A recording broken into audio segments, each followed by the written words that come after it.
Welcome to Real Estate Real World, where we talk to the movers, shakers, and leaders that are getting it done right now in the real estate industry and beyond. Your host, Marguerite Crispello, started this podcast simply dedicated to call people about what's really happening in this crazy roller coaster ride of real estate. Be sure to subscribe on iTunes and stay up to date on the newest stuff by adding yourself to the list at www.realestaterealworld.com. Now your host, Marguerite Crispello. Hey everybody, guess what time it is? It is time for Real Estate Real World. And I'm Marguerite Crispello, and we're super excited to have you here. You will maybe notice I got new furniture, so I don't have this background anymore. I'm still putting all my stuff up, so I don't have everything together. But I'm excited to be in this new space, and I'm really excited to have a very special guest with us today. So Christy Belt Grossman. So a few years ago, we did a podcast and I was listening to it randomly a couple weeks ago. And I was like, I need to have her back on the show. So we're really excited to have her. Let me go through and read her quick bio here.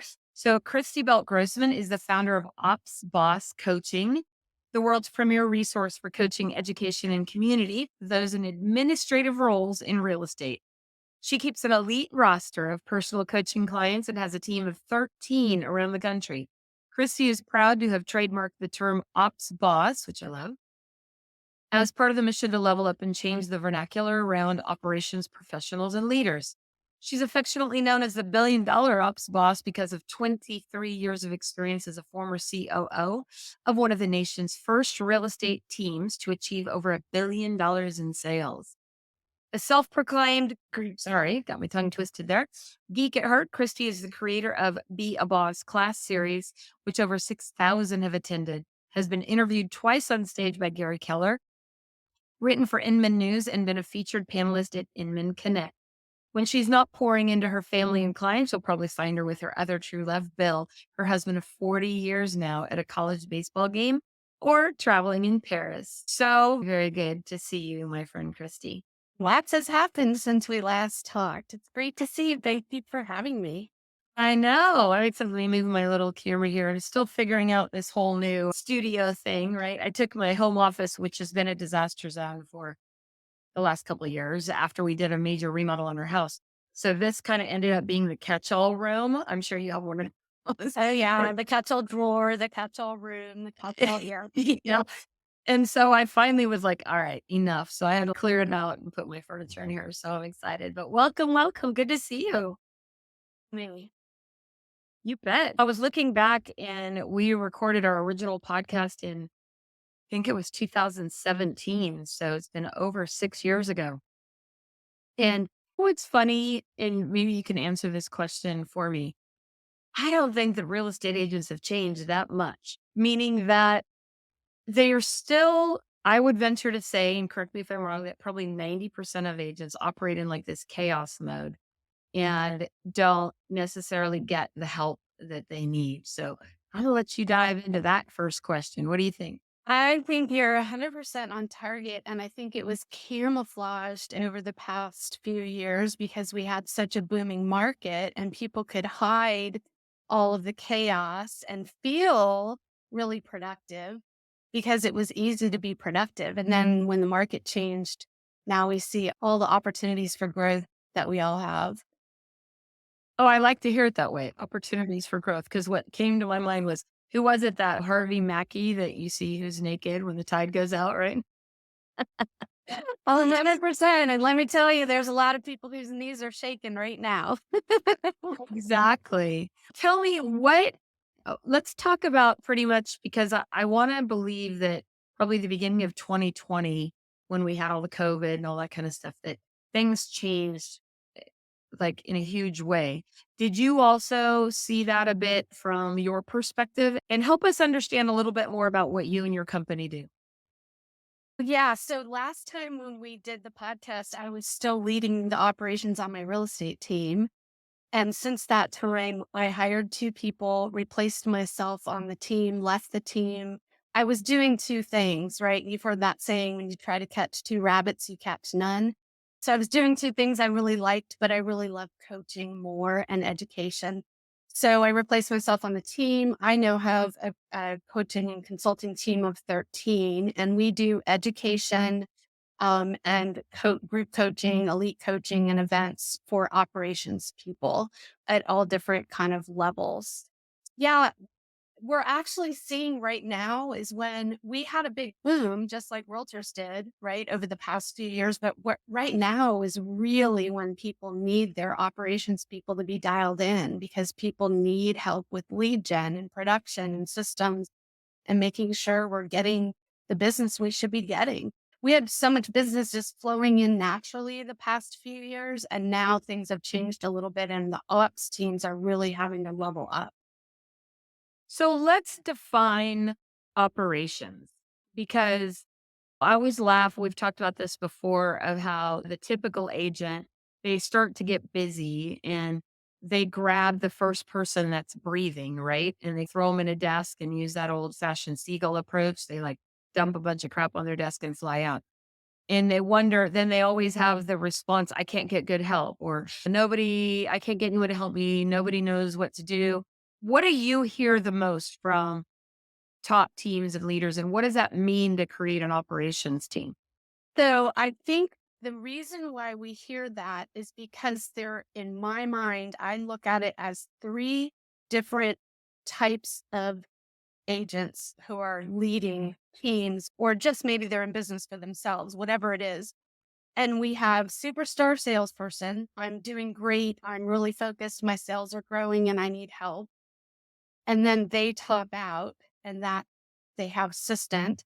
And then we have like brilliant business person and they realize I've got to leverage. I have to focus on profit.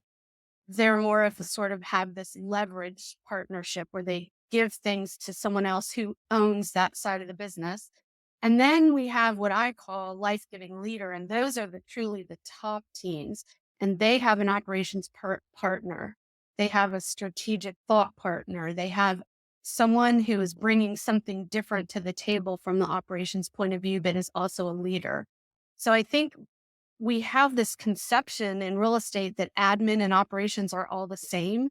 They're not. There's all different levels, just like there's buyer agents and showing agents and team owners and listing agents. There's different kinds of admin too. I love that. Okay, so let's start with your first definition, right?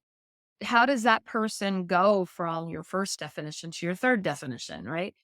How and at what point does it make sense for someone to get help and be able to go from that maybe admin to operations? Step that people often skip is figuring out what the destination is, because we don't all have to build real estate teams or expansion teams, or you have to know where you're going. Am I just Right. trying to do X amount of income and I may only just need an assistant to take things off my plate because I'm focused on sales. I just want to grow up to X number of sales. That's the first step. Or am I trying to build a team where I'm trying to build X amount of profit and then move out of production? That's a whole different level. Or am I trying to build something really big and grow other leaders and grow other businesses? There are all different things that I think people don't think about. Where am I going? Because who I'm hiring will depend on where I'm going. So that's a great point because to be honest and transparent with myself, I've ran every version over. I've been in real estate over 30 years in December. Kind of crazy. I saw you posted something how long you've been in real estate too. And so that definition has changed throughout my career. There were times when I ran big REO teams and a number of other things. And then I went back to being me. And the funny thing is, you might be entertained by this. So, since I started in real estate, within probably 6 months, I had an assistant. One of the very, very first things I did was hire an assistant. And then there was a small window where I did not have an assistant about 3 years ago. I about went nuts. Like I didn't even really know what to do. So I run a team again now with my business partner, Mitzi de la Cruz. And it's been interesting to see the dynamics of how things have changed. Mhm. And so helping the agents really understand, I think, their vision and where they want to be, I would agree with you, is probably the most important thing.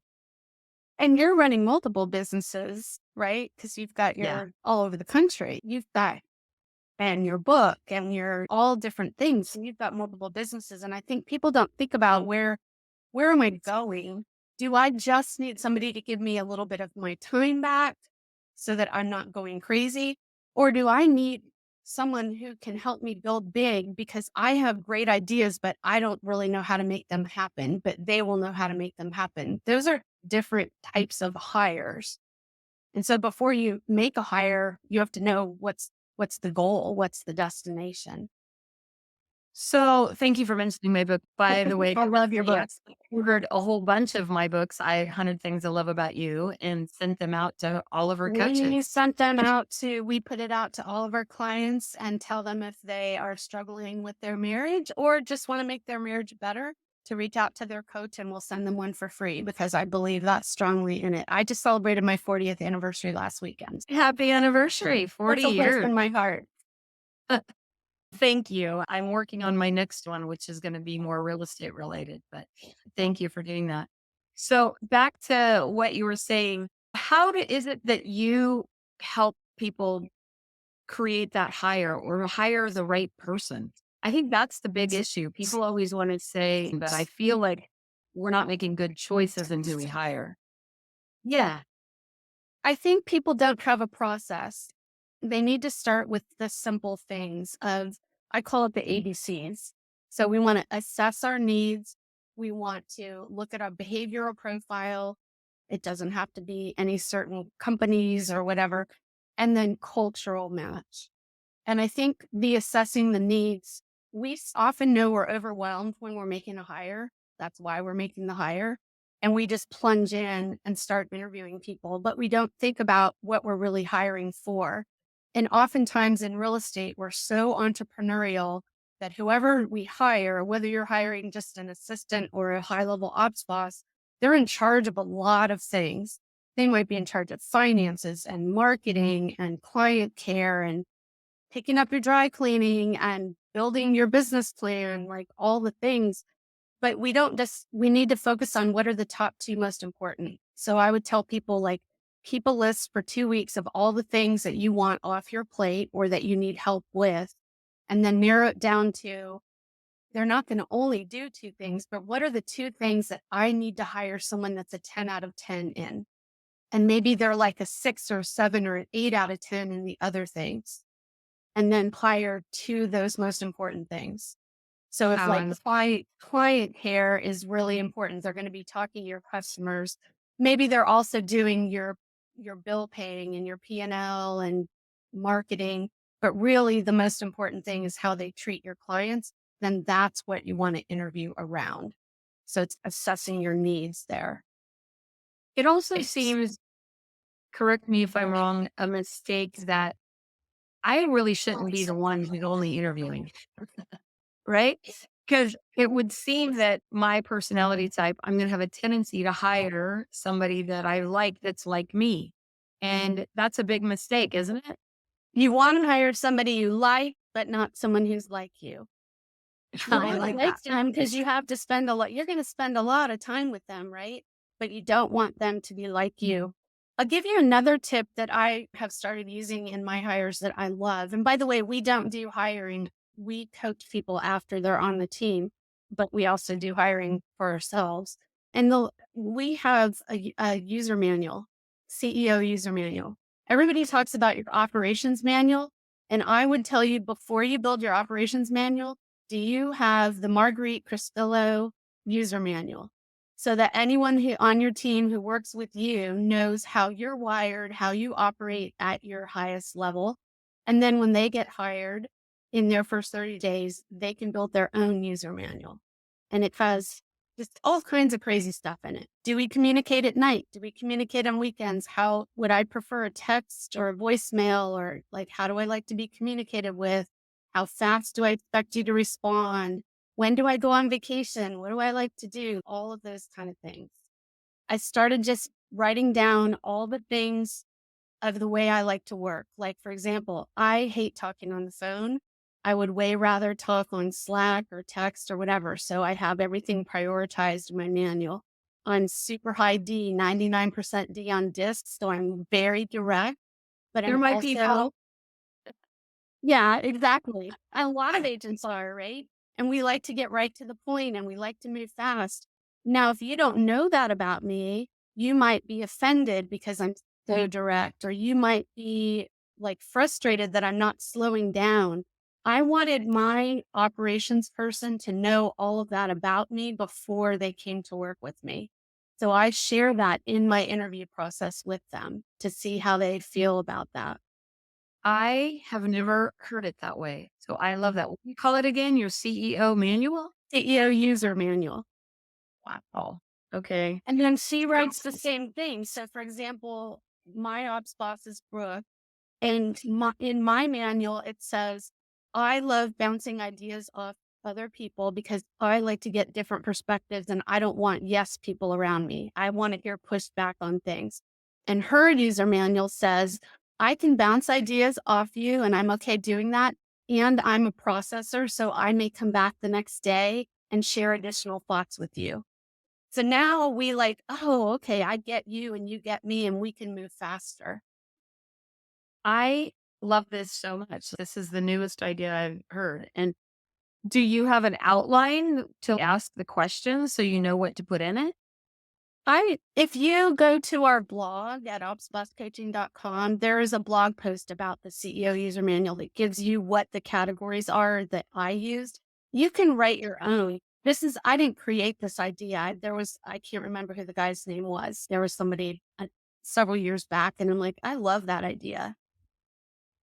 Everything is, there's no original thoughts, right? Like it's Exactly. rip off and So I duplicate, right? wrote mine and then I sent it to the rest of my existing team. And I'm like, hey guys, is this accurate? Am I seeing myself? Is this true? Is there anything I'm missing? And they actually sent it back to me and said, you're being really hard on yourself because I'm very transparent and direct. And they're like, those are all true. And they added, here's some other things you might want to add that are a little more soft and positive about you.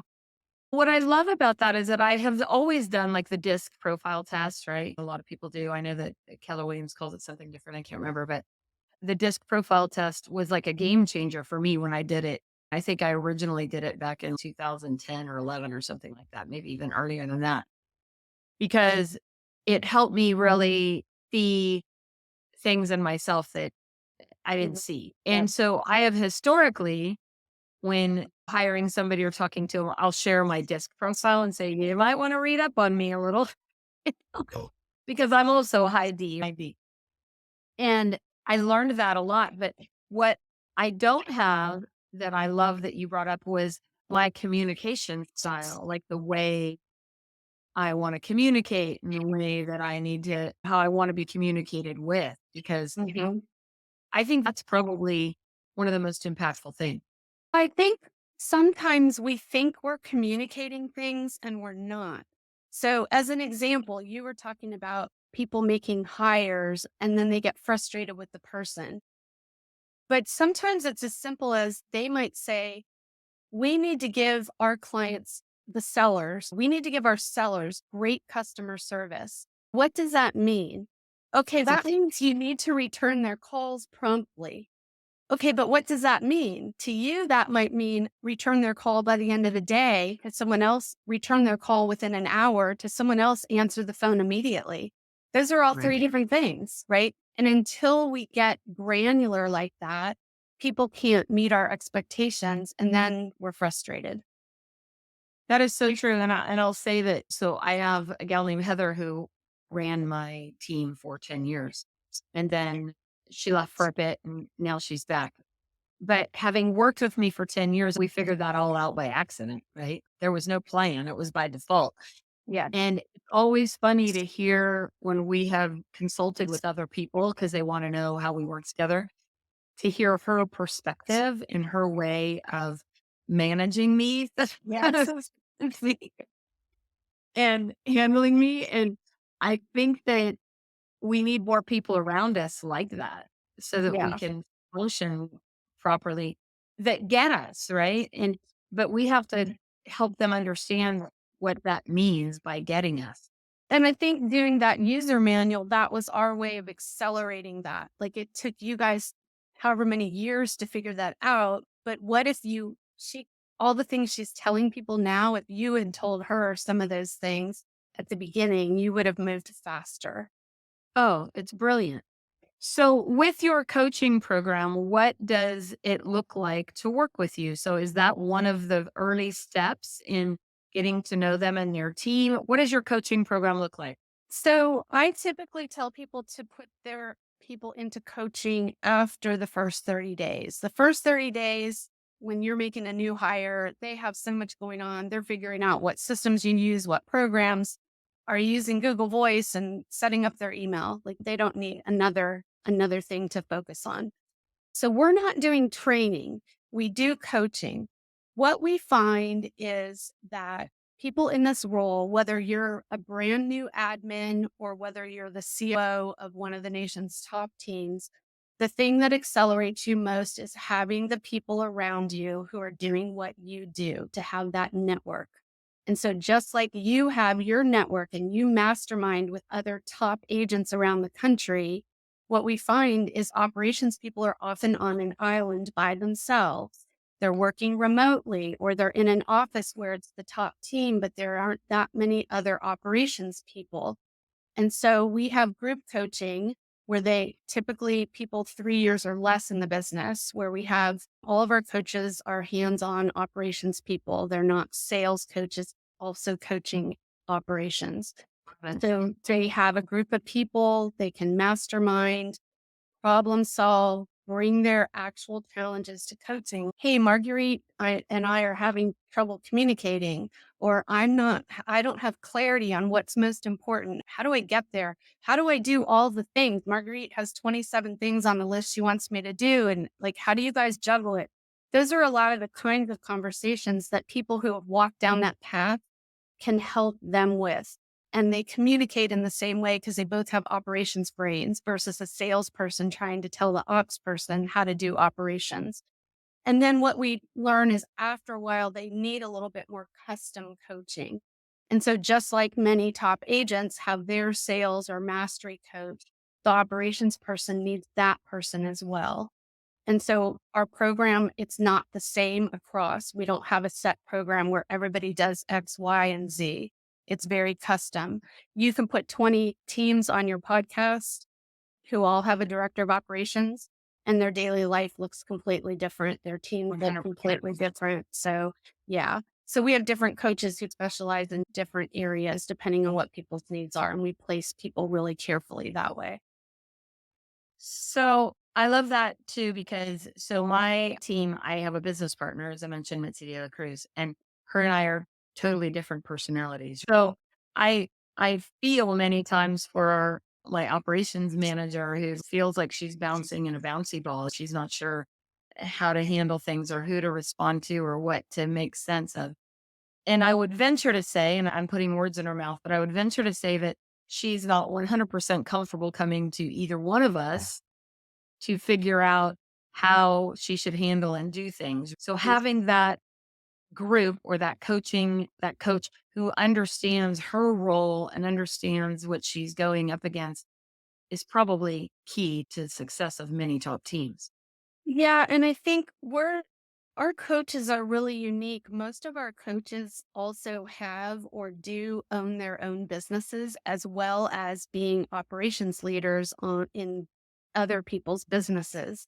So they can talk with that entrepreneur hat on and they can coach your person and script and role play those conversations as if they were you. And then they can flip around and step into the operations shoes and say, here's how you have that conversation with Marguerite. Here is the system you can use. to corral all the goals into what's most important, whatever that is. So in the coaching, it can be tangibles and intangibles, right? People tend to think in terms of systems and all the tangibles, but sometimes it's the intangibles that are just as important. How to communicate, how to prioritize, how to be a leader, how to coach the people on your team from the operations point of view, how to take your systems and actually make them generate income so that you're an investment rather than being an expense. That's a lot of the things that we talk about. So, what I was thinking about as you were saying that is I was thinking that even learning how to understand that way to communicate is really essential because I don't know that you were right when you said it earlier that as agents and as team leaders, there's tons of resources for us, right? There's tons of coaching and masterminds and all kinds of stuff for us. And they're always saying, go hire somebody to do all this. And you're like, okay, that sounds great.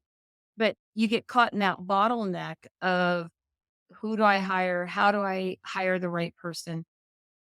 And how do you get somebody that can take so much of those systems and processes off your plate? And I was laughing a little bit because you were talking about how as entrepreneurs we have a tendency we're big thinkers, right? And we're constantly thinking of new ideas. And I remember I would walk into Heather's office and I'd rattle off 20 things, especially if I've just been to a conference, right? You Yes, come back from a conference and you're like psychotic. And so 100%. and I remember Heather making the comment when we were training another team. She goes, yeah, I let Marguerite ramble. I write it all down. And then I come back to her a couple days later and I say, okay, what's number one priority, right? Like, what do Yes. you actually want to implement? Or do you even want to implement? Because many times after you've thought it through, you're like, nah, let's put that on the back burner. But is it a challenge for many ops type personalities to be able to do that? It seems to me that many of them they feel like they have to do everything right now. Is that true? Yes, because they do feel that way because those of us who are high D, we're been high I too. Like most of our real estate team leaders, they're dynamic, they move fast, we're excited. So when we talk, we sound like everything should be done yesterday. It's urgent, right? And so, yes, we have to teach them how do we have that conversation. Your job, that's one of the differences where I see we were talking about superstar salesperson and brilliant business person and life giving leader. Life giving leader is always not just casting the vision of the destination, like telling people where we're going. They're casting the vision of priority in each moment along the way. Your job as the leader is to clear the smoke and make sure that people on your team know the priority, singular. You can only have one priority at a time. You can't have 10 priorities. And the challenge ops people have is they feel all the time like there's 10 priorities. So we coach them into having those conversations and we give them a system around that for setting goals and for meeting with their team owner once a week to make sure that they're on the same page with the order of priorities. So I can instantly in my mind see how valuable that piece alone is. Because I know, like I said, we're in the middle of our team growth right now. And just like you were saying earlier, now that the dust has settled on the insanity of this market, everyone's like trying to take a step back and reevaluate, right? Yes. What does that team actually look like? What does that mean moving forward? And we've been somewhat at a standstill. And we actually have a meeting scheduled at the beginning of August where we're like, okay, we're going to lock ourselves in a room, right? And we're Yeah. gonna, like, line this out and figure out what needs to happen because we haven't had time to do that, in all honesty. In the And last few have a years, we had the luxury of being able to focus on a lot of things that actually weren't the most important thing, and it didn't damage us. It may have taken away from some business, but we were still doing a lot of business. And what I'm seeing now is we really have to go back to basics. One of the things that we're doing with all of our ops coaching clients right now is going back first half of the year. Where did your business come from? How much gross commission income came from each source? And of those sources, which ones are ones that the operations team built or executed systems around? And where could we be doing more? If we got X from open house or X from database, are you getting what you should be getting?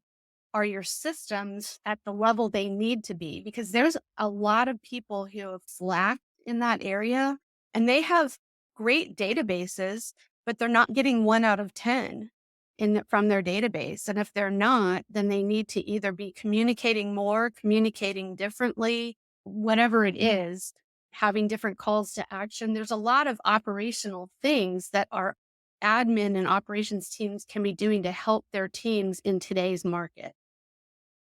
So let me ask you this. Do you guys have any kind of a system or software or website where a lot of that is tracked and to give them direction? Is there a checklist you guys follow? Like, how do you, if somebody is starting from scratch or they need to go backwards and restart per se? I'm not sure if that's the right word I'm saying, but I think you know what I'm talking about. Yeah. If they were to go back and reevaluate, how do they even know? Everybody, so we coach people across all different brokerages and indie brokerages and all of it. So everyone's using different things, right? They're Right. using different programs to track. But really, there's just a couple numbers that you have to know. So we just charge our clients with, okay, on the next call, I just got off a call this morning. Come to the call. I want to know how many people are in your database that are past client sphere of influence, past client sphere of influence. I want to know for the first 6 months of the year, how many deals did you close that were past clients, sphere of influence, referrals from past clients, and referrals from sphere of influence. And you should have 1 out of 10. If you had 1,000 people that are past client and sphere of influence, you should have closed 100 deals in the first half of the year. And if you didn't, okay, we have opportunity for the second half. What do we need to do? Now let's individually look at what is your touch plan? What is your messaging? How frequent is it? How much is actual on the phone or face to face versus email? There's a lot of opportunity for just all these little system tweaks to up the numbers. That's amazing because I'm thinking of my team as you're hollering at those numbers. I'm like, we have some work to do, right? And the thing is, you may look at the numbers and you may go, oh my God, I'm only getting like 1 out of 10. I'm terrible. You're not terrible, but it just means you have opportunity. And maybe you don't get to 10 out of 10 right away, but if you got it from 1 out of 10 to 3 out of 10, your business did. will triple. And so here's my question that came out of that. What comes to mind for me is as the leader and as the entrepreneur, a lot of that stuff feels like it lands on my plate and feels overwhelming sometimes. And so I'm thinking, am I just not letting go? Am I not showing them what they need to do? Is that something they should be figuring out? Does that make sense? So I think it's about setting expectations. And you were talking about earlier, like going back and being clear on what our job description is. And I think there's a difference between an admin and an ops boss.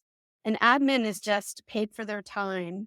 They're paid by the hour or they're paid just to be there from 9 to 5.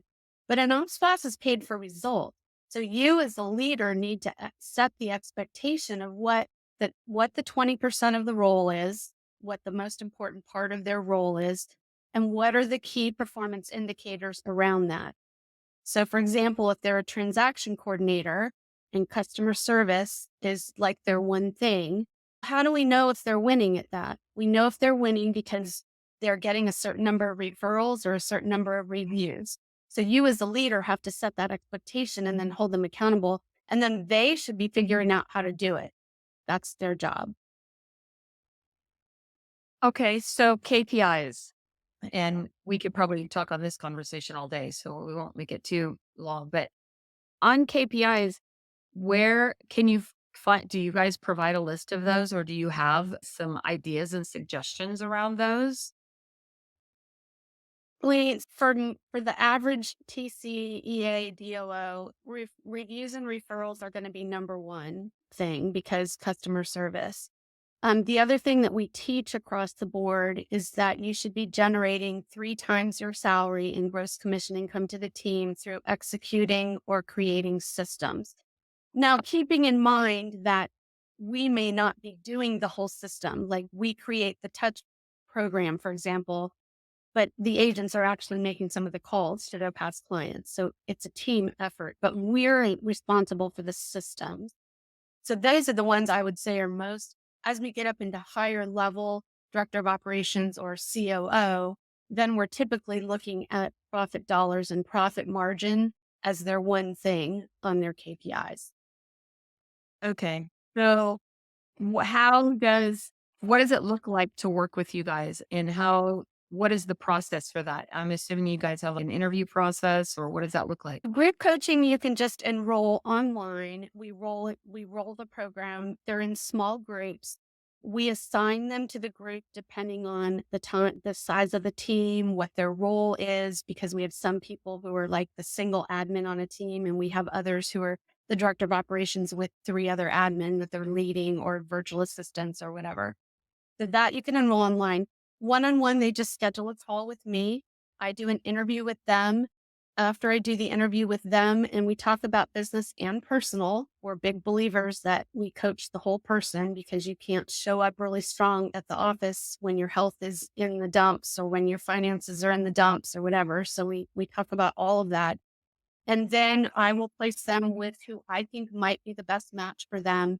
So they can interview that coach and that coach can interview them.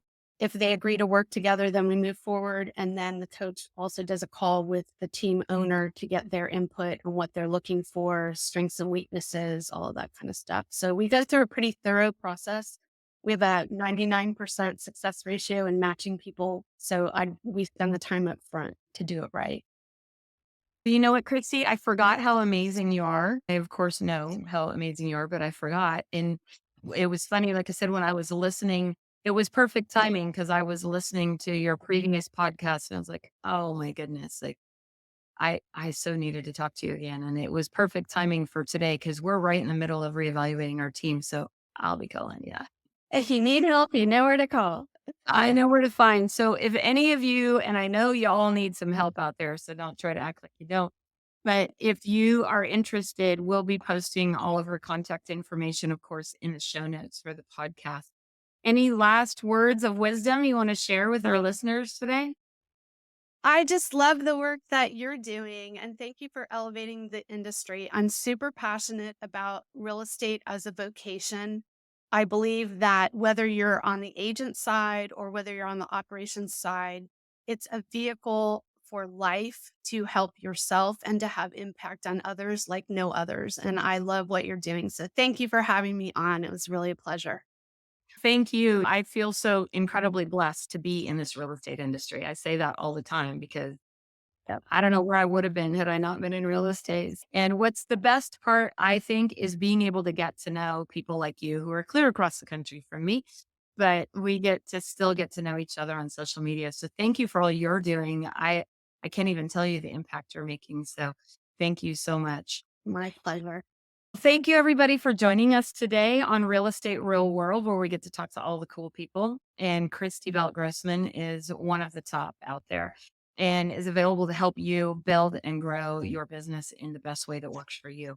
So you can follow us on all the social medias. We're over there on YouTube, all your podcast channels.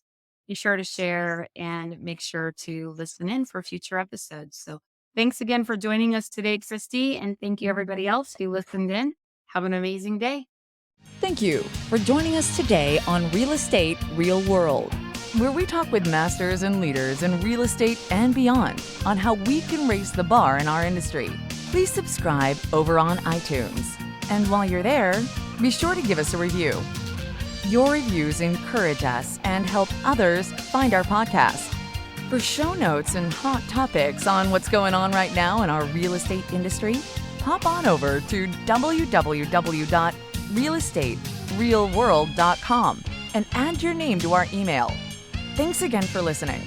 And go out there, be a part of the elite masterclass in raising the bar on the real estate industry.